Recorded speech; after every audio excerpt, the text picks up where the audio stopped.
one of us sent out a message to Mike Dobbins, who's the head of the whole court, saying, Mike, there's a problem here, your bailiff is saying we can't. It was fixed. But if you have a problem, do it in a polite, respectful way. I mean, court is all about, you know, procedure and being respectful, and that's really important. If you don't turn your phone off and it rings in the courtroom, you could get thrown out for the day. People at Conway Black's trial did, very often. And the other thing is, if you're nice and you're respectful and they get to know you, they let stuff slide. I'll give you an example. I had my voice recorder, my tape recorder, in my bag, which number one you shouldn't have in the courtroom. They have like a lockbox in the federal court building downstairs. For some reason, it was in my bag. I don't know. It was in the middle of court. We all hear like it sounds like a radio, and everyone's going. We're all going. What is going on?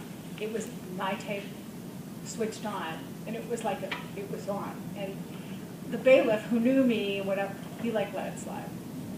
But other people, I mean, I've seen people get thrown out when their phones ring. So that's just, you gotta play the game, and you just have to really, you know, play by the rules. When it comes to live tweeting, do you ever retweet those more than one time, like a particularly interesting tweet, or with live tweet, is it usually just once? I guess you could. I mean, I didn't really. I think usually it was a one-time thing because the pace was so, you know, you really didn't have time to go back and. But with other Twitter things, maybe if there was something really compelling that you wanted to put it out there at another time during the day, you thought people might see it. I think it's okay.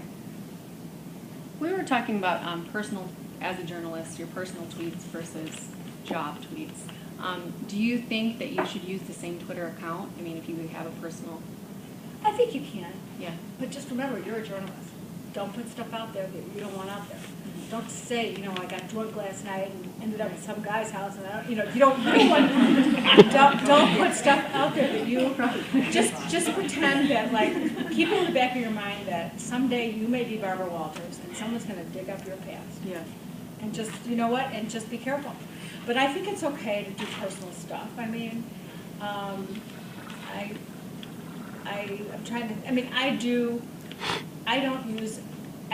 for me personally, I don't do personal stuff like where I'm going to lunch and all that. But if I see an article I like, not that I've written, but someone else has, I put it on Twitter yesterday.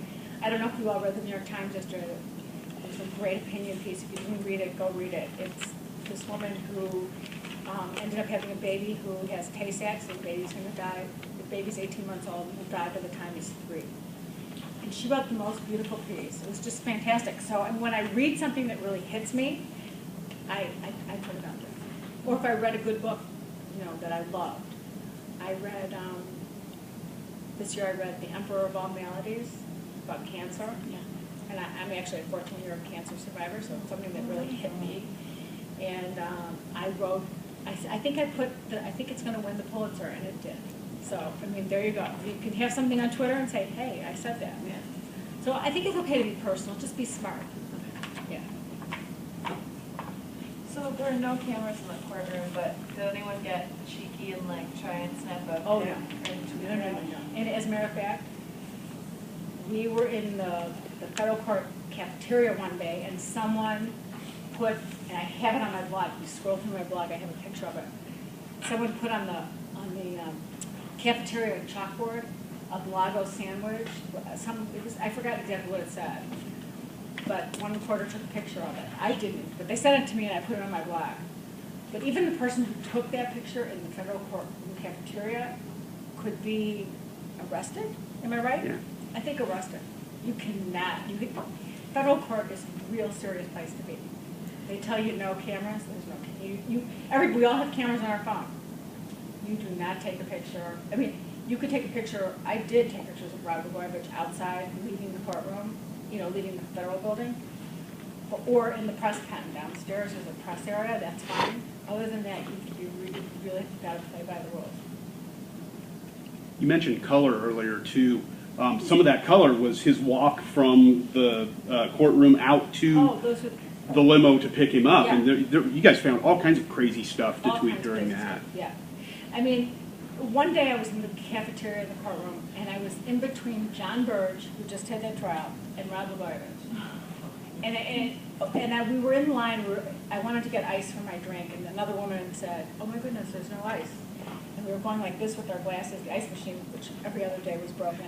And I look up, and someone says, "I'll get you ice." It was Rod Blagojevich. She takes my glass, whips across the courtroom, and gets me ice and brings it to me. And it was so typical. And I did tweet about it because it's typical Rod, who really, you know, he just wants to please everybody. He wants everybody to like him. He wants everyone to be his friend. He's very charming, and he wants to schmooze with everyone.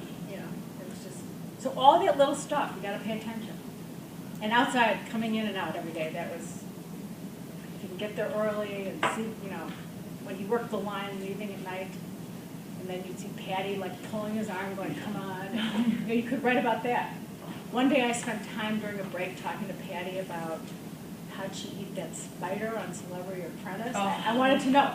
She turned around and said, "Who are you?" And I said, "I got to ask you a question." I go, "Tell me how you did that." And we started talking about it, and I wrote about it. I mean, I ended up blogging about it.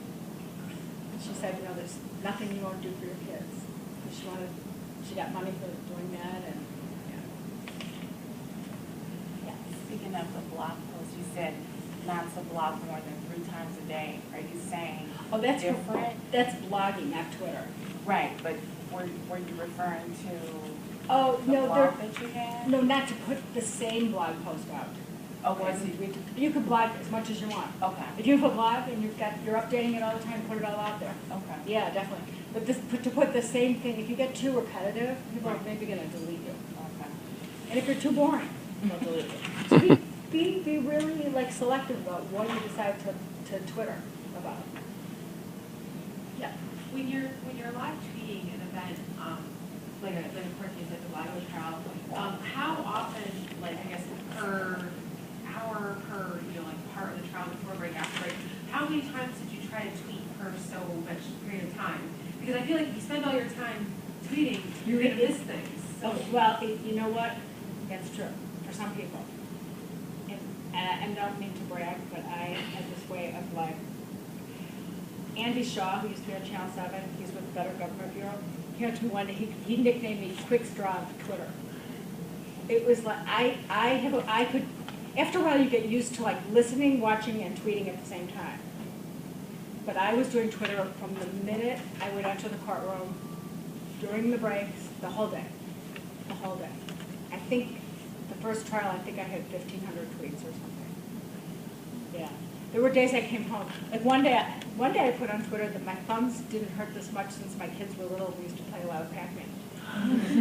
Seriously. It was like, because it is, but